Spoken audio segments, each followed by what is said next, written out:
El Señor esté con ustedes. Y con tu espíritu. Lectura del Santo Evangelio según San Marcos. Gloria a ti, Señor. En aquel tiempo Jesús y sus discípulos entraron en Cafarnaún, y cuando el sábado siguiente fue a la sinagoga a enseñar, se quedaron asombrados de su doctrina, porque no enseñaba como los escribas, sino con autoridad. Estaba precisamente en la sinagoga un hombre que tenía un espíritu inmundo y se puso a gritar: ¿Qué quieres de nosotros, Jesús Nazareno? ¿Has venido a acabar con nosotros? Sé quién eres, el Santo de Dios. Jesús lo increpó: Cállate y sal de él. El espíritu inmundo lo retorció y dando un grito muy fuerte salió. Todos se preguntaron estupefactos: ¿Qué es esto? Es una enseñanza nueva, con autoridad. Hasta los espíritus inmundos les manda y le obedecen. Pronto se extendió su fama por todas partes en toda la región de Galilea. Palabra del Señor. Gloria a ti, Señor Jesús. Pueden tomar asiento. Amados hermanos, en nuestro Señor Jesucristo, y en María Santísima nuestra Madre, estamos todavía el día de hoy en nuestros oídos y en nuestro corazón estamos escuchando todavía las palabras del Santo Padre.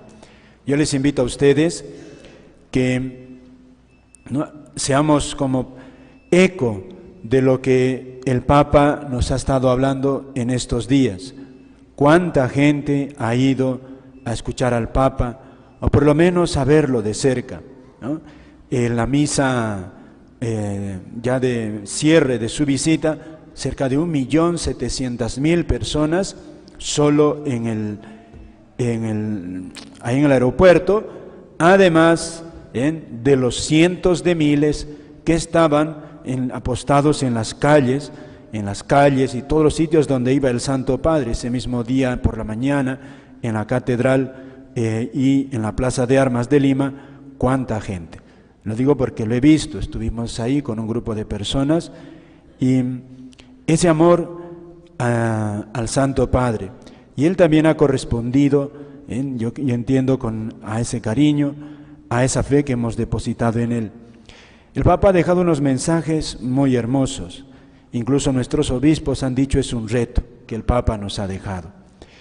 Y de todas las cosas que el Santo Padre nos ha estado diciendo, pues les digo yo, todos creo que podemos leerlo, meditarlo.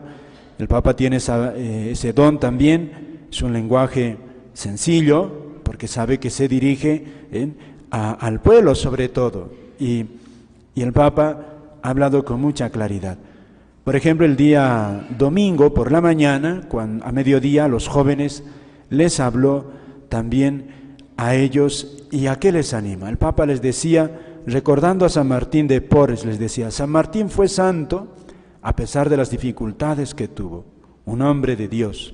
Eso fue San Martín de Porres. En su época el mulato era despreciado, y él, a pesar de ese ambiente, logra superar todo eso, y ahí está. Hoy lo recordamos como un hombre grande, ¿no? Un hombre de bien para su tiempo, pero sobre todo un hombre de Dios, un hombre santo. Pudo superar esas dificultades porque puso su confianza en Dios. Es lo que dijo el Papa. Y también dice, pero antes que San Martín confiase en Dios, Dios confió en él. Fíjate qué bonito. Es decir, Dios creó a San Martín y le confió una misión. Y esto, queridos hermanos, es una visión muy hermosa, porque decía el Papa, así como a San Martín, también Dios a nosotros nos encomienda una misión. Dios confía en nosotros. Ahí está ese acento positivo que ha puesto el Papa. Es decir, Dios espera de nosotros. El lema de la visita del Papa era unidos por la esperanza. Es decir, Dios está esperando de cada uno de nosotros grandes cosas. Y el mismo Papa decía, a veces nosotros podemos sentir que nosotros no somos tan modélicos, ¿no? Él mismo lo dice en su homilía, a veces nosotros mismos. Y entonces viene la tentación de decir, pero ¿cómo Dios va a confiar en mí? Si a veces no hago las cosas bien y a veces sí, a veces no, y me canso y de todo. Pues sí, y el Papa decía, mira, a pesar de eso, Dios te sigue amando a ti como eres y tiene un sueño para ti. Es decir, te ama así como eres, pero Él tiene un plan, sacarte de esa postración, si es que estás postrado, Él puede sacarte y hacer lo que hizo con San Martín de Porres, ¿no? Ahí está. Fíjense, qué bonito. Estas palabras del Papa, queridos hermanos, como otras, yo les animo a que lo mediten. Es una exhortación a confiar en Dios, a confiar en su bondad. Dios es bueno. Muchas veces a Dios hay cosas que no le vamos a entender, pero sí lo que sabemos de Él es esencial. Dios nos ama.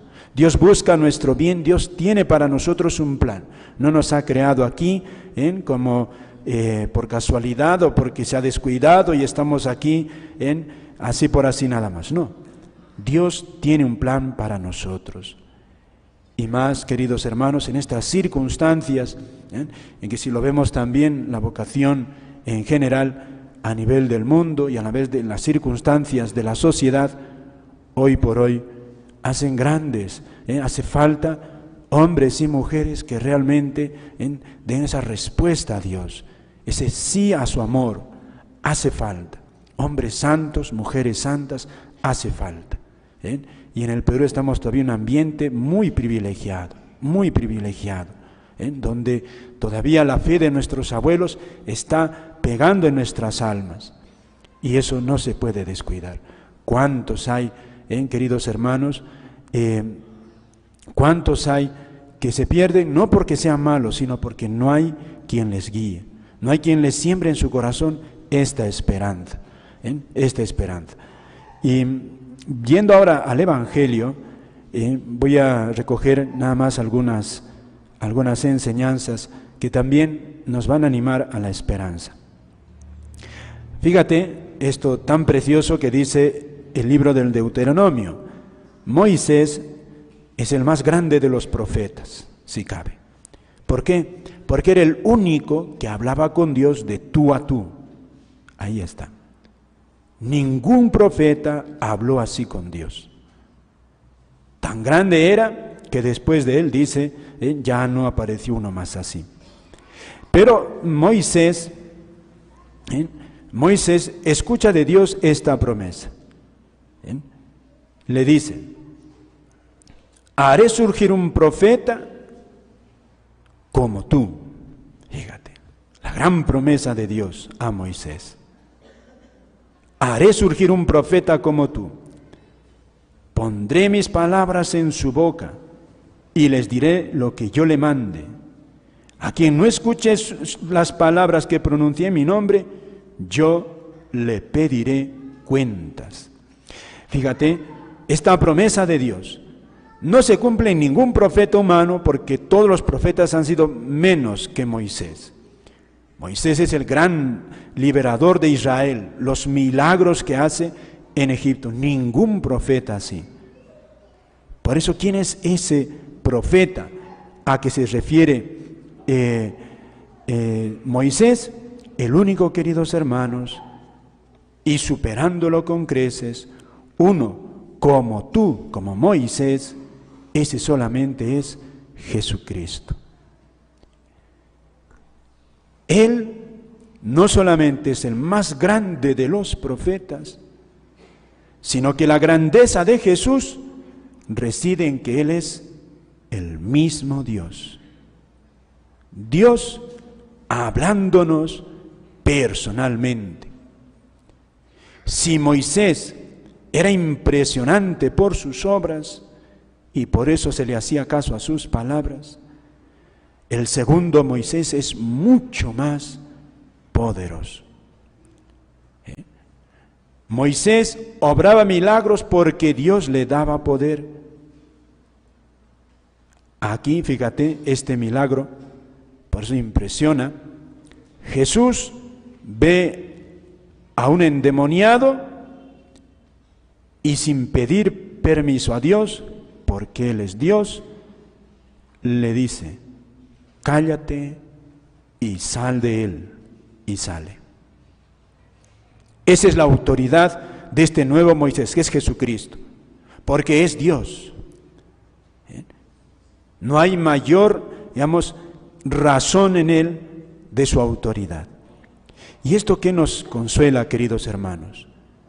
Nosotros, fíjate, podemos tener muchos guías en la vida, muchos maestros, personas que nos puedan guiar, enseñar, grandes santos y todo en la iglesia, grandes hombres en la sabiduría en el mundo, etc. Pero no son Dios. Dios es Él. Y por eso, fíjate, por eso está la autoridad de Jesús. Nosotros le hacemos caso al Señor porque Él lo dice. Él lo dice. Y sus consejos son ciertos, porque Dios nunca nos va a dar algo que se nos haga daño. Por eso a nosotros la fe, queridos hermanos, nos exige la confianza de un niño. Un niño hace caso a sus padres, no porque les entienda. El papá le dice, hijo, te vas a quedar en el hospital, estás mal, el médico dice que debes quedarte. Un niño un poco tímido no va a querer quedarse. Tiene miedo a estar solo, tiene miedo a las personas, tiene miedo a lo que le van a poner, y el niño hasta va a llorar. Pero un papá o una mamá le dicen, hijo, te quedas. Y al fin el niño se rinde porque sabe que sus papás le quieren.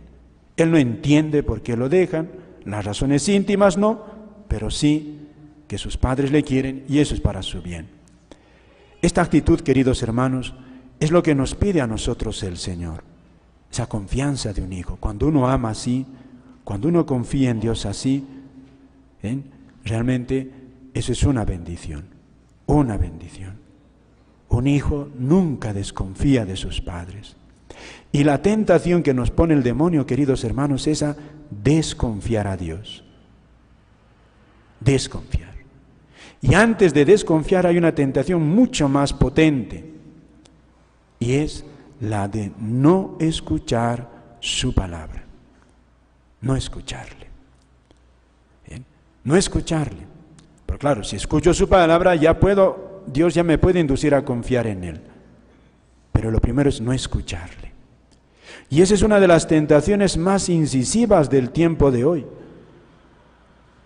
Los que no creen en Dios están tratando de dinamitar ese cimiento y hacer que Dios no hacerle caso, que Dios ya no se escuche, su palabra, su mensaje ya no se escuche en ningún sitio. Nos quitan cursos de religión, que en otros países incluso hasta los crucifijos, que no se ponga en los colegios, que no se hable de Dios, y en las casas, cuántas tentaciones para que Dios no esté guiando la vida de las personas. Y fíjate, con toda la autoridad que tiene Jesucristo, fíjate, aquí está un mensaje tremendo del Señor,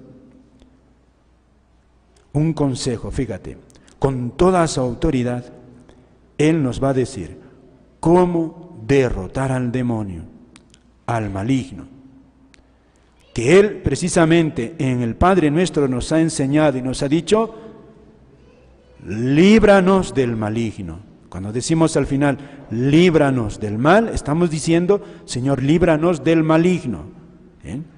No nos dejes caer en la tentación. Tentaciones va a venir, pero pero líbranos del maligno. Del maligno ni hablar, Señor. Con él nada, nada.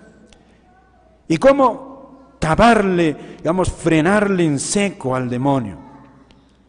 Si la tentación es del demonio, que desconfiemos de Dios, y antes de esa tentación es que no escuchemos a Dios, fíjate, antes de eso es callarle al demonio. Es decir, no dialogar con él.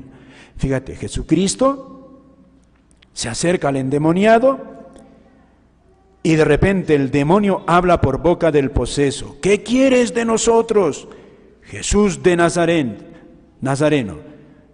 ¿Eres tú el santo de Dios? ¡Qué alabanza! Le ha dicho a Jesucristo. ¡Qué alabanza! Y Jesús podría decirle, sí, yo soy todo eso y más todavía. Y podría responderle, ¿qué quiere hacer con ellos? ¿A qué ha venido? Podía responderle.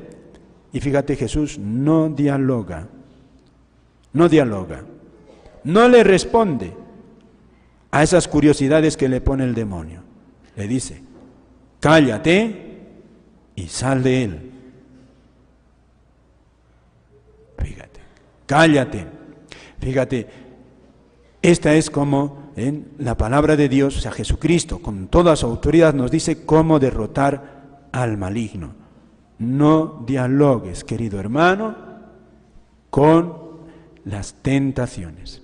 Segundo, lo que tú sabes que está mal a los ojos de Dios, sabes que es pecado, no pienses, no des oídos, no le des tiempo a que entre en tu corazón, porque a veces esa es la manera como el demonio se mete dentro de nosotros.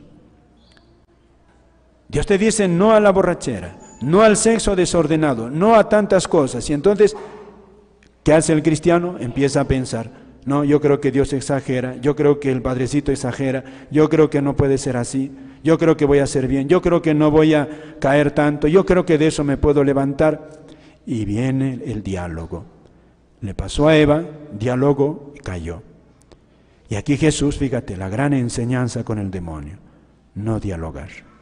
Mandarlo callar, alejarse. Alejarse, queridos hermanos.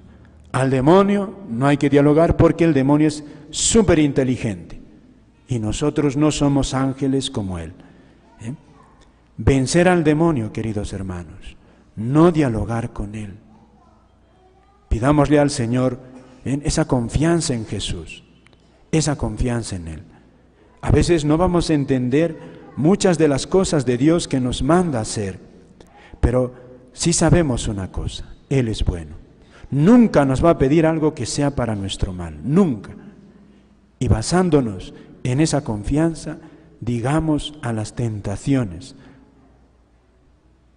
no, cállate, no te hago caso, no dialogar. ¿Cuántos, querido hermano, por ahí caen?